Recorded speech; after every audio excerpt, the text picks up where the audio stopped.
It's only been 2 days since British Airways returned to air, and one of its planes is already experiencing technical problems.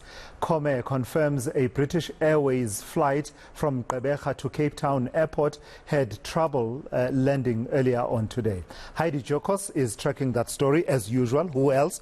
Heidi, so just barely 2 days back in the skies, Comair being British Airways and Kulula.com, we now have this situation. Our understanding is that it had to do with the landing gear. How serious was it? Yes, I do think it is quite serious. I have tweeted what has happened, and many are saying that it's very normal for this to happen, especially when there is wind. However, given the circumstances that we have seen with Comair over the last 5 days, actually beginning of February when they had their first malfunction, this is a very concerning picture. A passenger has told us that the aircraft failed to land 4 times, and the reason for this is because the landing gear, that's what they call it, was not retracting. This is the very same aircraft, and I think it's important to highlight that had the very same problem as well in February when the landing gear also did not come out on time in order for the aircraft to land, which basically means that the pilot needs to now navigate and find a way to either reroute or attempt to land a number of times before it can actually land and before the pilot feels it's completely safe and secure for this aircraft to land.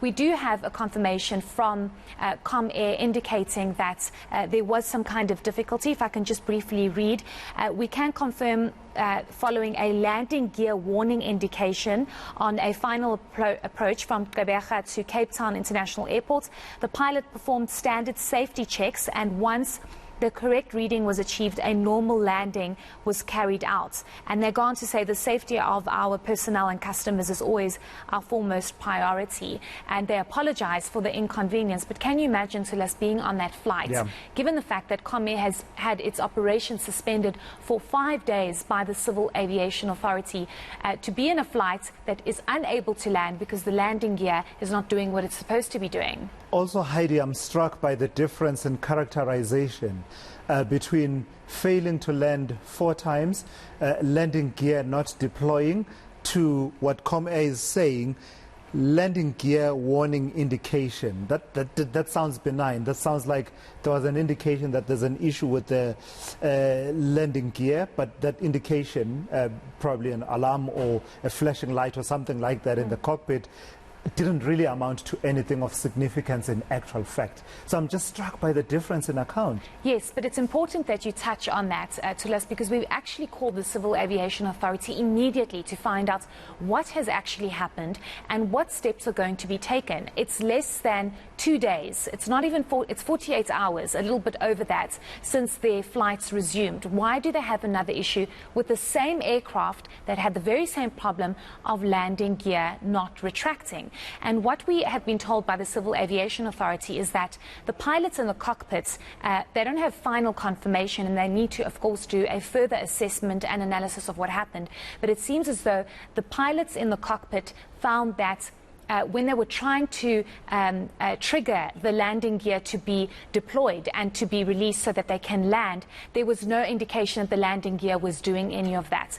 So it's going to be important for them to decide, to establish rather, what the actual problem was. Was it just a light that did not switch on, or was it actually the landing gear that did not come out? But if you have a passenger that's on the flight that has told us that it's taken 4 times, the airplane had to try and land 4 times before it eventually could land, I don't think it's just a light. And that's why the Civil Aviation Authority is going to have to come in. But also the CEO of Comair is going to have to come and explain what exactly is going on, because you have thousands of passengers, it's also a long weekend, who are now extremely panicked to say, what is actually going on?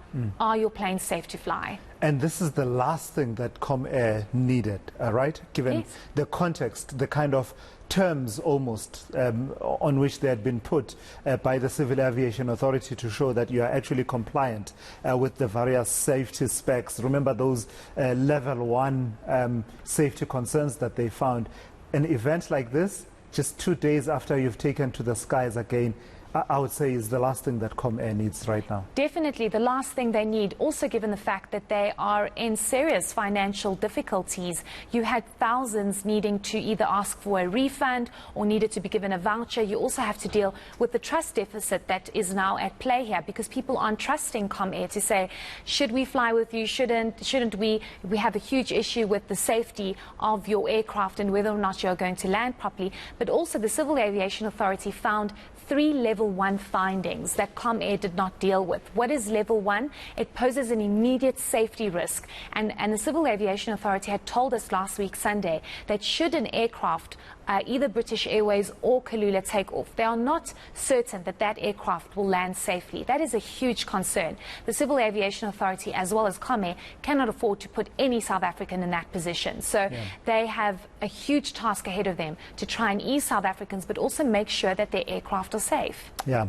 just it's worth reflecting that at the time of the findings and the grounding of their planes, Comair had a feeling that this was unreasonable and it wasn't a warranted step. And of course, there had been further engagement between Civil Aviation Authority and Comair, which brought about the situation that they are back in the skies. Heidi, I've got to thank you for your reporting. Sure. I have a feeling that you've got a lot of work to do in the coming hours, trying to get to the bottom of what happened on that flight from Gqeberha to Cape Town.